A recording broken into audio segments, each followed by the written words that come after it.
From the Homestead Studios in Santa Clarita, California, it's just the Tip-Sters with Melissa Morgan. Avast you mateys. If you've got a tip for Melissa, a random thought that blossomed into an important memory, something you don't want to believe you saw, but you did. Whatever happened to Karen Valentine? Anything. Tell us about it by calling the Tipster hotline at 832-TIPSTER. That's 832-847-7837. Or send an email to jttipsters@gmail.com. You just might hear your tip on the podcast. And now here's your host, looking for love in all the wrong places, because that's where all the murdered husbands are buried, Melissa Morgan. More cow bell.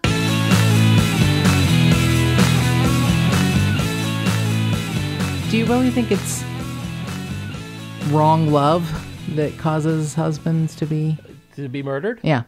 Well, it's wrong something. Yeah, there is something wrong with that. It's some way wrong. Right. And introducing Karen Valentine. I love that I love that your references and mine are like 1,000 years old, and no one who's listening knows what we're talking about. So that's a challenge for all you young folk. All you kids. Producer Mark and I were having a discussion. We celebrated our 19th anniversary this week. Yay. And we got to go out to dinner because there's so not many places that you can do that in California right now because of the lockdown. And we went to Malibu to the beach, and we had, a bit of a drive there, a bit of a drive back. And on the drive back, we were combing our memories for theme songs for television shows. Yeah. Because a local poet had posted, Tipster James had posted on his Facebook account, who had the better theme song, Bonanza or the Virginian? And I got the Virginian confused with the Rifleman, but Bonanza is just a very recognizable classic. Yeah. So we were talking about that, and then somehow we got talking about the difference in body hair over the decades, and that wait a minute, women nowadays, visit estheticians. You're not going to do this, perhaps are you? Waxing or whatever, and also about pictures of famous people from the past, and how Yoko Ono was a very petite person, but with large pendulous breasts, and you're going to do it. Go ahead. 70s porn star body hair. And I offhandedly said... She didn't go to an esthetician. She did not go to Pink Cheeks in Studio City. Or, no landing strips for Yoko. No landing strips at all. No Hitler mustache. None of... No. I offhand... And I was driving, and I thought producer Mark was going to roll out of the SUV onto the 405 freeway. I said, Yoko Ono looked like she had Link from the Mod Squad in a leg lock. And producer Mark thought that was funny. So anyway. Yeah. I have no idea why I had to mention that. I didn't at all. It was terrible. It's totally inappropriate. You know why? Because you said Karen Valentine, and it brought the whole thing up. So it's your fault. So I mentioned Karen Valentine, who was like this, all-American girl. The sweet little girl who introducing Karen Valentine in room 222. And the first place you went was Yoko Ono's pubic hair. Yes. That's good. I want that on my tombstone. The first place she goes is to Yoko Ono's pubic hair. That's what I want on my tombstone. And I don't want a tombstone. So maybe it needs to be like a plaque. Oh, God. Like a plaque or something. This has gone off the rails from the very beginning. Should we just start over? No. Okay. So, if you're still listening, which if you're not, I understand completely, because I would have turned this shit off a long time ago. But if you're still listening... I just picture some young, 18, 19-year-old kid saying, "Hey, Grandma, you got to listen to this great show, this podcast that I listen to." No, you don't, Grandma, at all.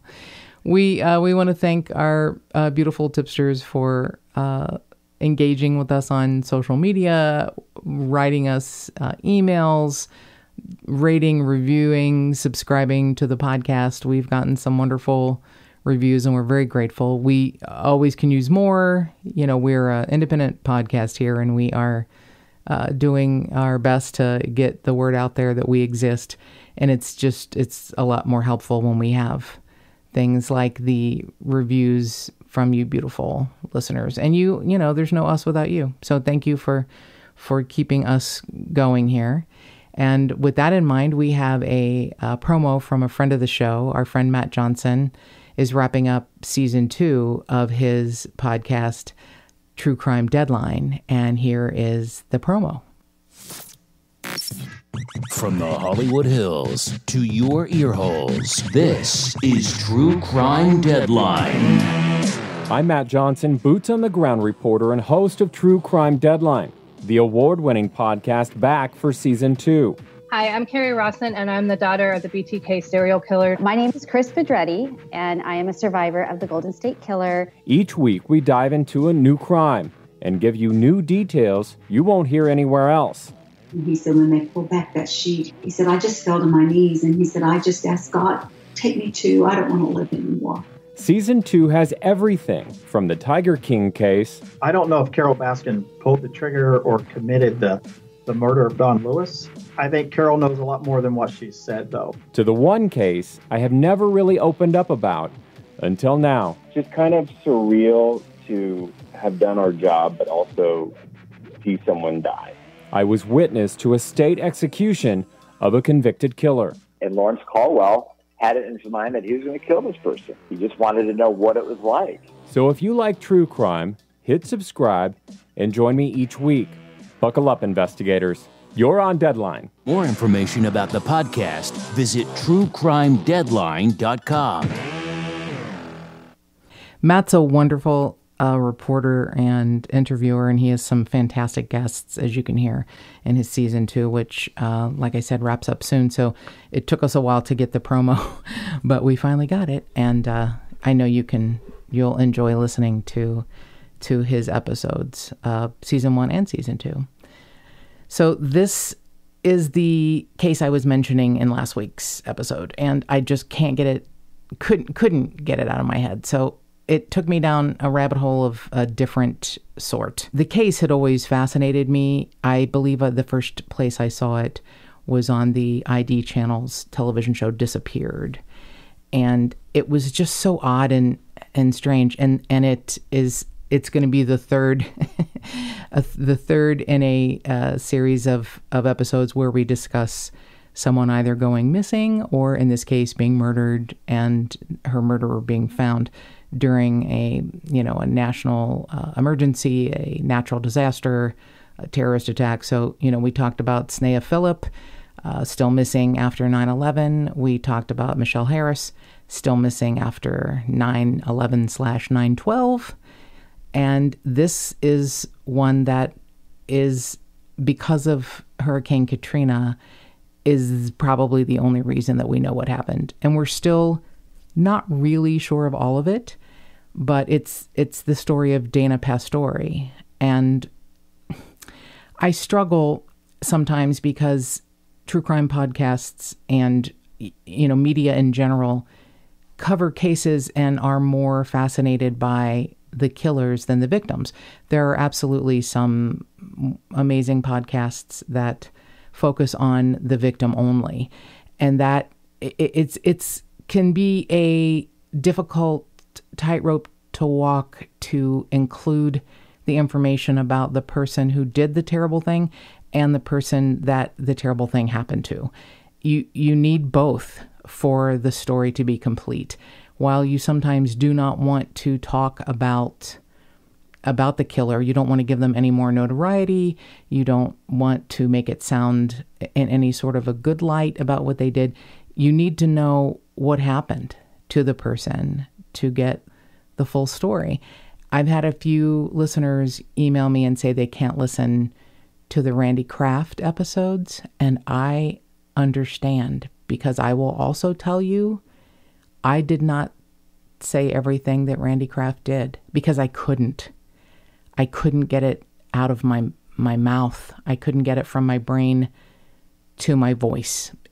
There are things that are so, you just don't, there's probably no better words than the judge in his case saying, Judge Donald McCartan, saying, I can't imagine a human being doing this to another human being.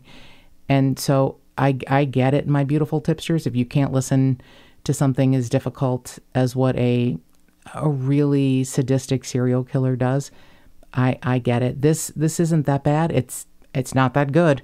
But his behavior toward Dana, the murderer's behavior, and what happened and how he managed to get away with it. And it's not because he's smart. He got away with it for several years until Katrina actually revealed who he was. But there's not a whole lot of background on Dana. Dana was 39 when she, let's say she was reported missing. She was reported missing by her parents. Her parents are divorced.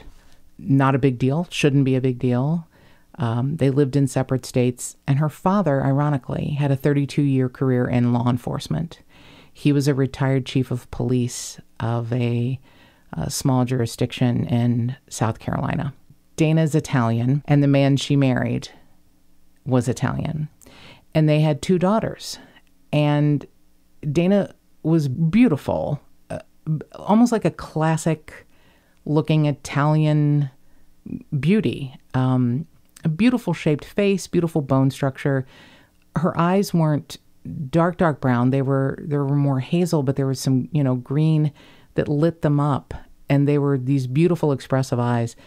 Gorgeous hair. Just she was beautiful. And I think she was smart and wanted to use what she had for better things, but she ended up making a lot of money as a server because she was lovely and probably, subconsciously or maybe consciously, men might leave her larger tips. But a server in a restaurant and a bar, not anything weird, just a server. But she made a very good living and she worked really hard. And she was a sunny person on the outside. And because there isn't a lot about her life from her perspective, it's a little more difficult. She did leave a large box of journals that were found that a family member had and gave to her daughters. So her 2 daughters really don't have a lot of memories of her because this background is going to make things sound even more strange, but I think it gives you an idea as to what maybe propelled Dana to be who she was and what happened to her, maybe some explanation. So she loved travel and she moved around a lot and she wanted to go to Europe and write. And if her writing is anything like the writing of her youngest daughter, which I, snuck around online and found a blog from the mid 2010s, started, I guess, 2010, 2011. The last entry from her daughter is 2013, I believe. And her daughter is an exquisite writer. She is filled with pain and anger and regret, and yet there's something beautiful and hopeful in her writing about her mother, about the memories, the few memories she has of her mother when she was very young. And I'm hoping these journals that were given to her not that long ago have given her some more insight.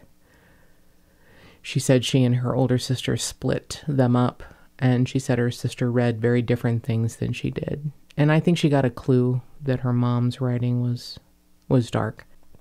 So Dana Surette Pastori marries a man, and they have 2 daughters.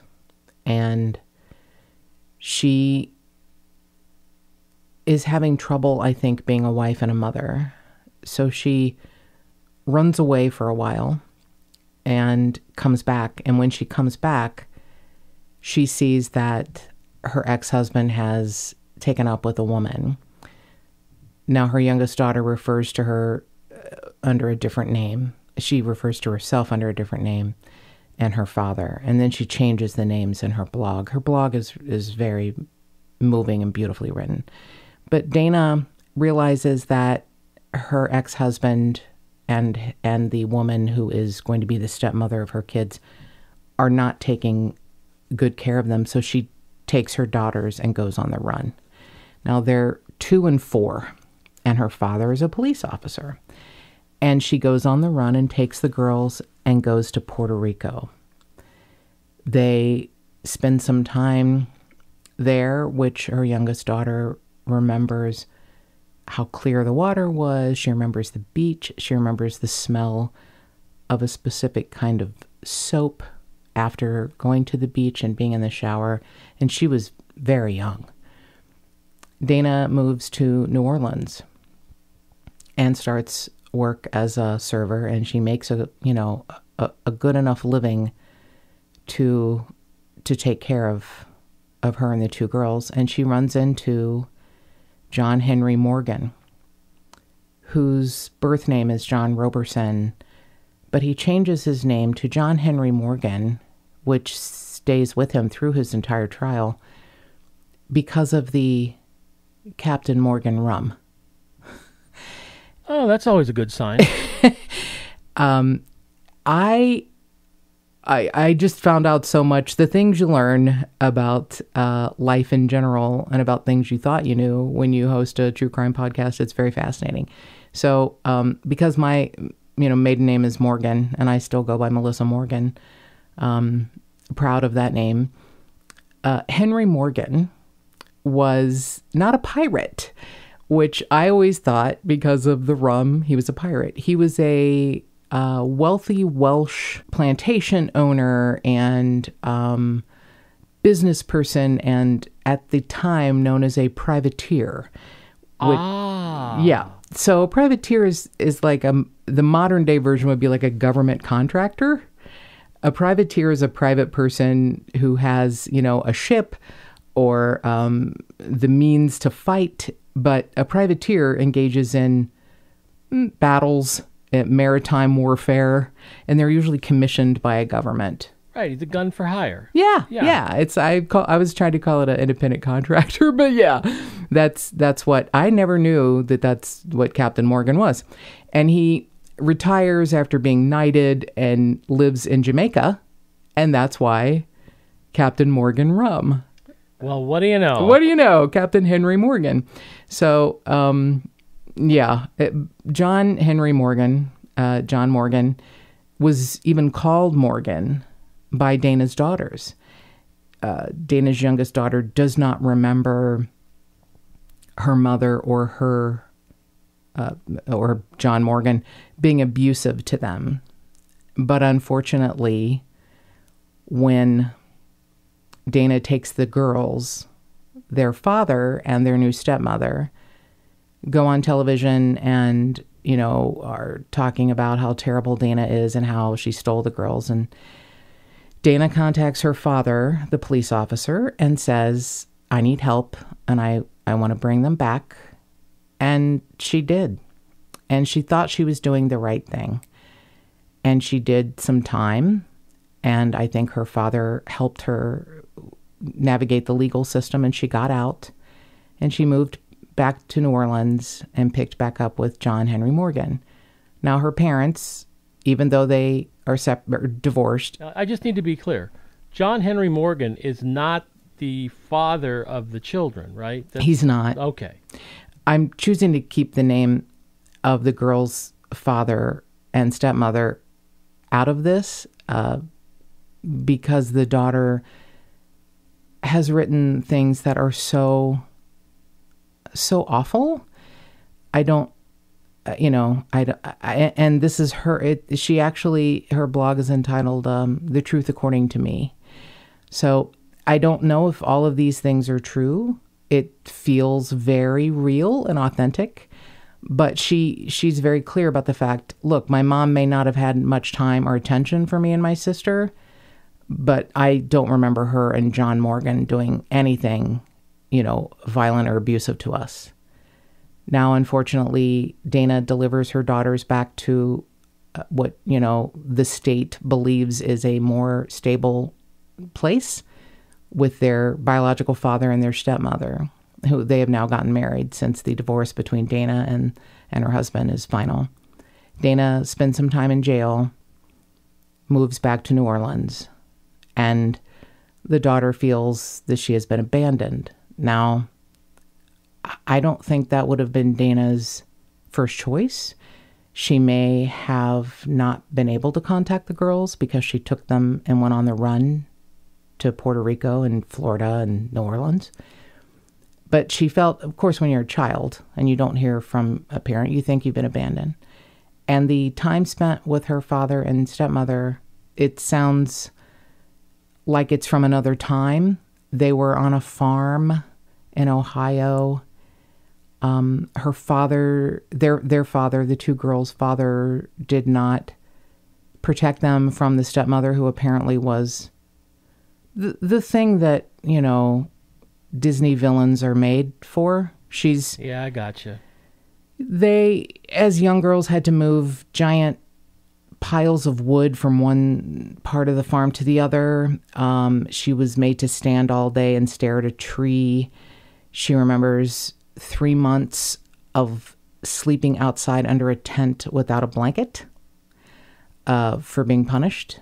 She said they were barely fed. 1 year, the worst year of her life, she said the stepmother said she would be homeschooled, and she was at home to be beaten. She valued going to school or going anywhere to get away from them. So this is a girl who's had a hard life and then felt abandoned by her mother. Now, in 2005, August of 2005, Hurricane Katrina hits New Orleans. And this is one of those things where you think, how could a family go this long without talking to a family member? You know what? It happens. It doesn't mean you don't love them. It doesn't mean they don't love you. You might think of them during the day and something captures your attention, changes your mind. You get focused on something else. And Dana was a wanderer. Dana wanted to travel and Dana wanted to write. So I have a hard time when people say, why didn't, her daughters contact her? Well, her daughters may not have known how. They were young and they were being kept by her ex-husband and the stepmother. Why didn't her parents contact her? Good question. I feel like she was a bit of a gypsy and they just assumed everything was okay. She was living in New Orleans with John Henry Morgan and that was that. They weren't, fond of John Henry Morgan. He was rough and Dana was, beautiful and intelligent and they didn't get the appeal, but they didn't, they'd already been through enough with their daughter having kidnapped, unfortunately, I hate to use that word, but kidnapping her own children and leaving and going on the run. And she was on the run for not quite 2 years, a little over 18 months, but not quite 2 years, before she did what she thought was the right thing after speaking to her father and returning the girls, but, placed them from the frying pan into what sounds like a very bad fire that scarred them emotionally. I don't know how the older daughter is doing. There's just a little bit of an update from Dana's mother, which we'll hear at the end. But so it's now August of 2005, and we all remember the horror of Hurricane Katrina and a city that wasn't prepared and a natural disaster that showed all of that. It just, was awful. And her father, the retired police chief, is like, oh, you know what? We haven't heard from her. We don't know where she is or what happened. So he spends 2 months trying hard to get a hold of Dana, and he can't. He can't find her anywhere. But he finally finds a new residence where John Henry Morgan's living. Now, John Henry Morgan answers the phone to Dana's father, Peter Surette, and says, oh, yeah, we each got FEMA relief checks, and she took hers and went to Europe. So her father is, for a short period of time, comforted by the fact. He was like, I wish she would have called me. I wish she would have told me what happened. I wish she would have told me where she's been and what's been going on since the hurricane. And yeah, but at this point, she's been kind of out of touch anyway, so it couldn't have been that hard to believe. I for guess. About 3 or 4 years, they haven't spoken to her. Yeah. And like I said, she had that kind of lifestyle that she, but she'd worked at this cafe for a long time, this bar, restaurant, and did a really good job. And that's where she met John Henry Morgan. She was a server and managed and did a lot of work, and he delivered food. So that lets you know, that they had a lot in common.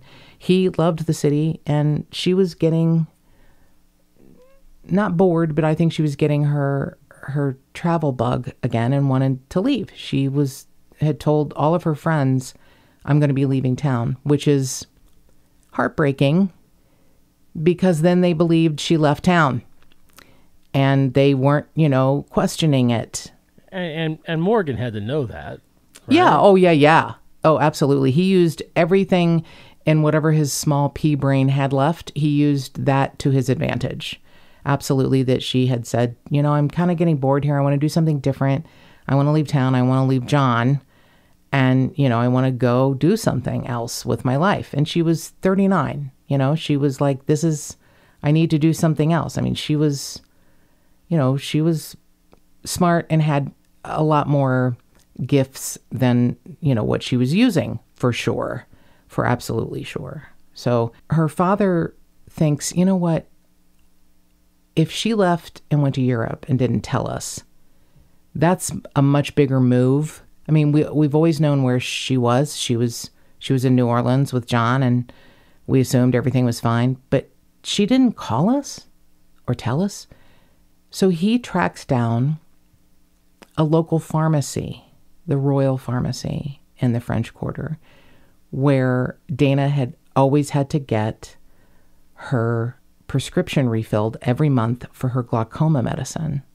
And if she didn't have that, it would have pretty big consequences. So he knew he could trace her that way. And the pharmacy, probably not, paying attention to HIPAA laws, but realizing there were so many people missing and that died during Katrina, wanting to help out this man who is a retired police officer, said, Oh, no, sir. She hasn't picked up her prescription in a while. The last one she filled was December of 2001. Uh-oh. Right. So what happened is that in 2002, Dana, who has this beautiful name, Dana Marie Surette Pastori, has a nickname of Polly. And maybe that's just a name she uses when she's working, but the people that worked with her at the bistro, eatery, deli, the Bourbon Street deli, they called her Polly. And they realized Polly hasn't been around for a while. And like I said, she had unfortunately said, I'm gonna leave New Orleans. I got to get out of town. So they find John Morgan and say, Where's Polly? And he says, oh, you know what? She had a car accident and she is in the hospital recovering. This is in 2002. Mm-hmm. So he manages to even convince their landlord, Marie Barranco. It's like, oh, she had an accident and she broke her arm and some ribs and she's recovering and she's not really seeing a lot of people and blah, blah, blah. So he manages to stretch that out, and I guess the people stop asking after a while. People stop, oh, she recovered and then she left. Oh, okay. That's She's gone. She left me. She's gone. And the problem is, all of her friends knew that she was kind of like that, so that it didn't seem totally implausible. It's a very uncomfortable situation because I keep wanting to say, why didn't anyone look for her? Why didn't? That's the temptation. But unlike any other case that I can remember us doing here, This is not a situation where you have people saying, "Oh, she never would have done this. She never would have Right. left her kids, or she never would have."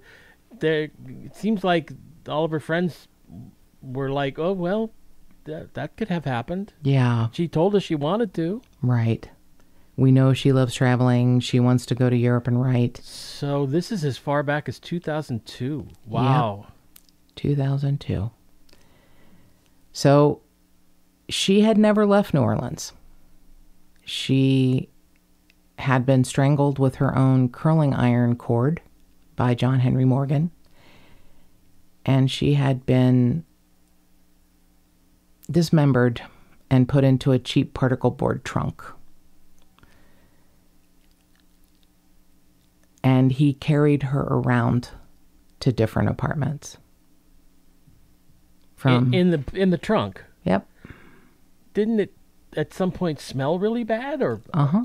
He blamed it on a dead rat.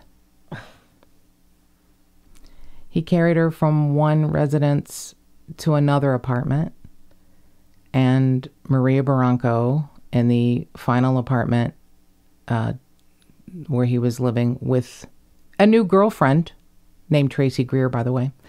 He had moved to Elysian Fields Avenue, and from his residence on Ursuline Street.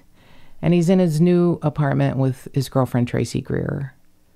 And the landlord, Maria Barranco's like, what does that smell? Oh, it's a dead rat.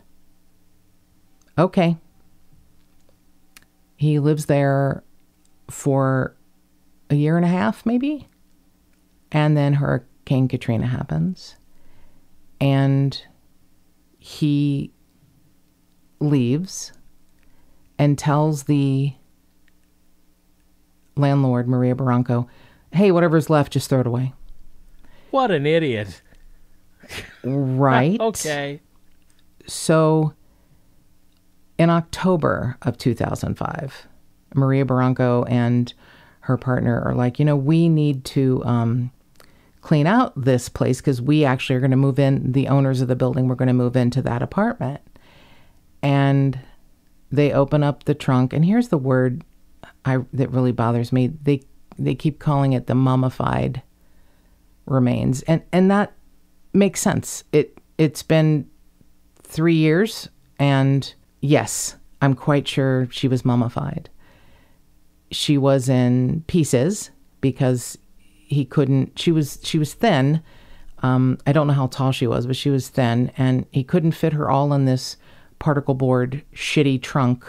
So he cut her up, which the coroner calls disarticulation.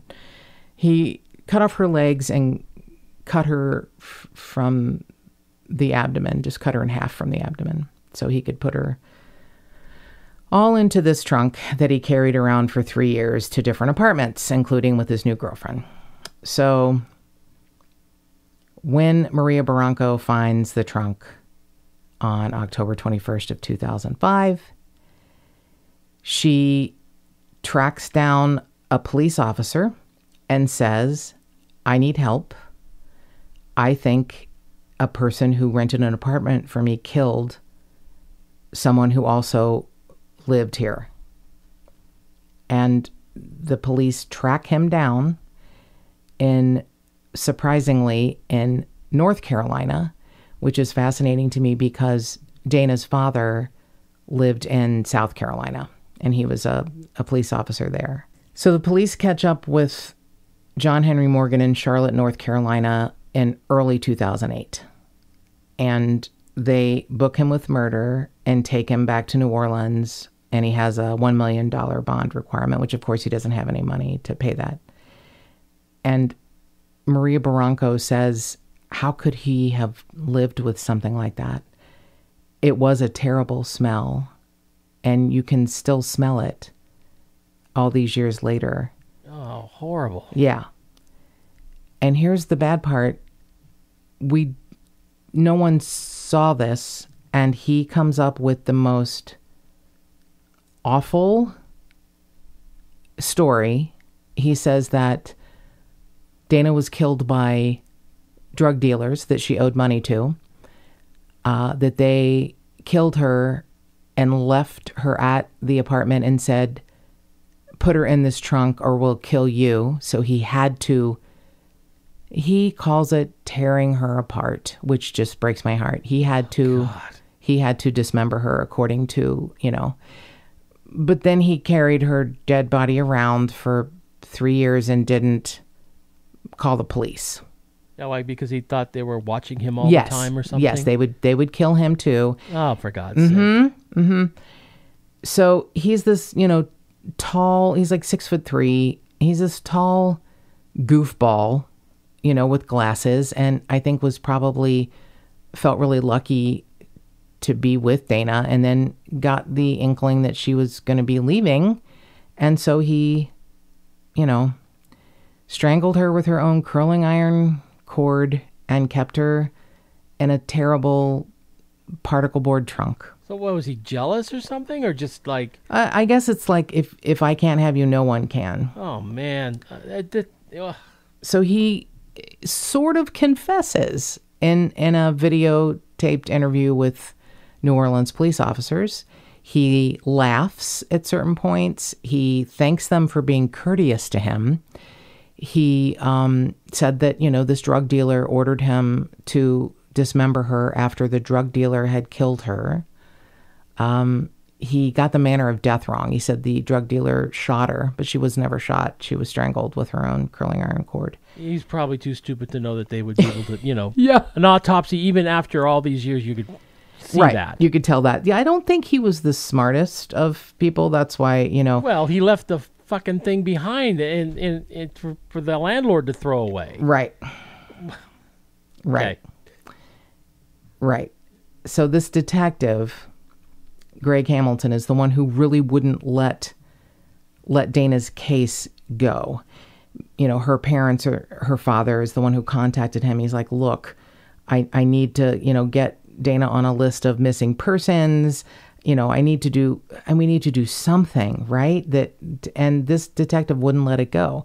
And when Maria Barranco flags down a, National Guards person who's patrolling, the neighborhood after Katrina and says, we need to move this trunk to a higher ground so that there's not more, damage done, that's when they can figure out who she is. This is terrible. One of the ways they figured out who she was murdered while wearing her father's police department T-shirt. Oh, man. That he had given to her. That seems to be the thing that bothers him the most. I think it's Lakeview Police Department in South Carolina. Oh, geez. Where he had a 32-year career and became the chief, and she was wearing his T-shirt when she was murdered. And I think that probably makes him feel even more guilty than one would feel if you hadn't contacted your daughter in 3 or 4 years, or your daughter hadn't contacted you. It's terrible. It is terrible. So when Maria Barranco finds the trunk, she also finds on a table in that apartment in Elysian Fields, she finds identification card, divorce record from the 2 girls' father, some other things, a passport, and they're like stacked on a table. And it's just... What the prosecutor believes happened is that John Henry Morgan thought, yeah, this place is going to be flooded and she's going to float down the street, which is what I actually thought happened. It didn't, I got the information wrong. I thought that the trunk was found floating. It wasn't. It was actually safe in the apartment and had not been flooded. It didn't have flood damage. One of the only things probably in that whole city of New Orleans that did not have flood damage. So maybe she was, this was her way of making sure he got caught. Maybe. Yes, but still it was just... Yeah. It was an idiotic thing to leave that behind like that, but thank God he did. Yeah, carrying it to different apartments and then after a while just abandoning it like, yeah, you know what? Hey, I got my $2,000 FEMA relief check and I'm out of here. I am out of here. And unfortunately, no, you're not. A few years later, you're going to be found in another state and you're going to be arrested for murder. And you're going to give a weird video testimony that really turns into be a confession. The DA said, we really do have a witness, even though everyone says there's no witness to this crime. The best witness is the defendant. He's the one who, said, a drug dealer killed her and I was ordered to dismember her. So I think the DA did a masterful job of explaining what happened. His defense attorneys did not do a very good job. I think they were disgusted by him. Yeah, you think their hearts may not have been in it very much? Yeah, he had a male and a female both representing him, and they didn't call any witnesses. He didn't take the stand, and they didn't have a closing argument. I've never heard of that. They didn't have a closing argument? No. They had no closing argument, no closing statement. They, they rested their case. Okay. Right. So I'll tell you, I'm shocked that it took the jury 40 minutes to find him guilty of second-degree murder. But it's a jury of 9 men and 3 women. And it took them 40 minutes. They probably were back there checking their watch like, we got to hang in here past a half an hour to make it look pizza. Yeah, to make it look like it just feels like the DA did an amazing job and his attorneys did not, which he actually is granted an appeal later on, but from a Louisiana Innocence Project, but it did not go well.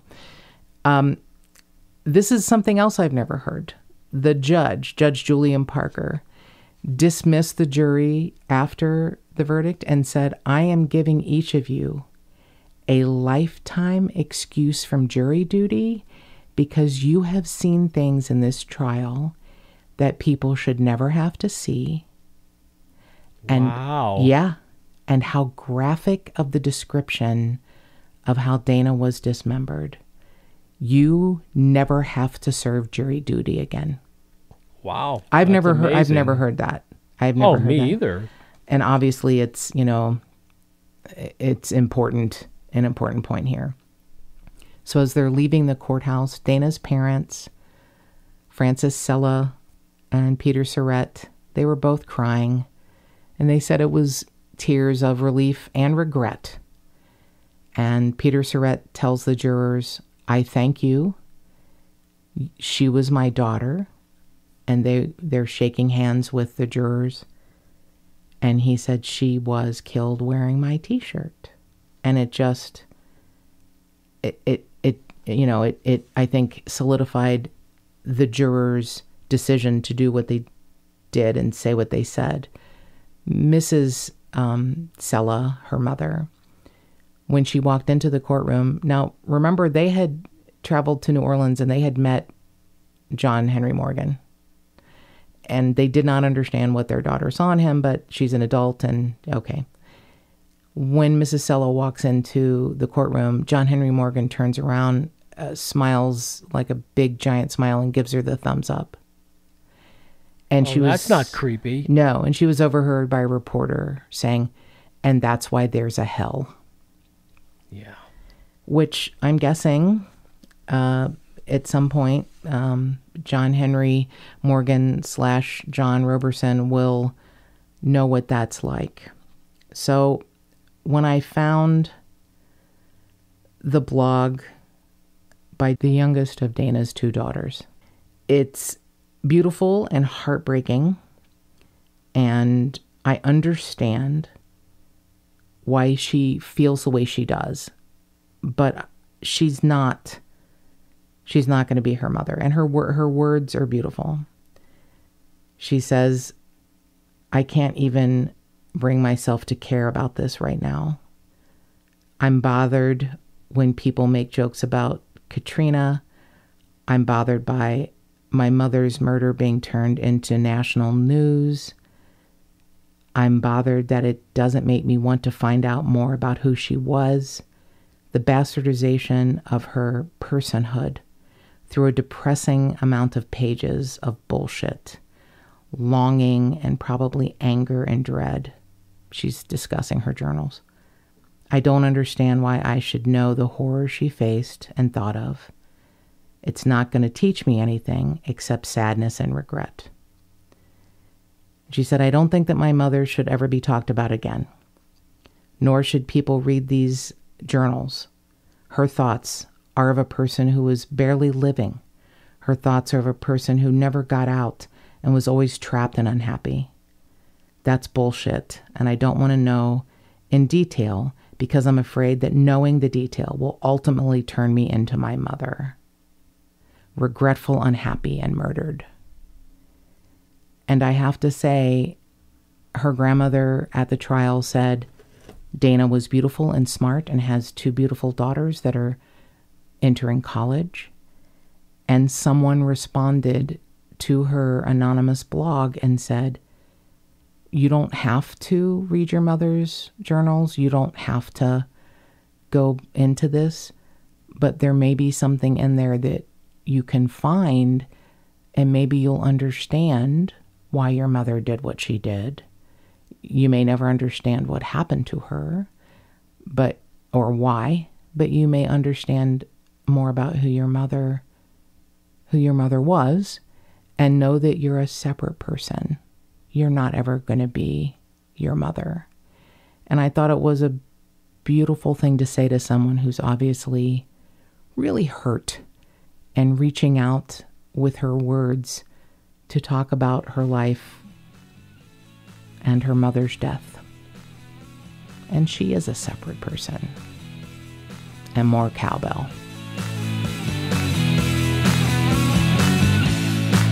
If you'd like to support this podcast, go to patreon.com/justthetipsters.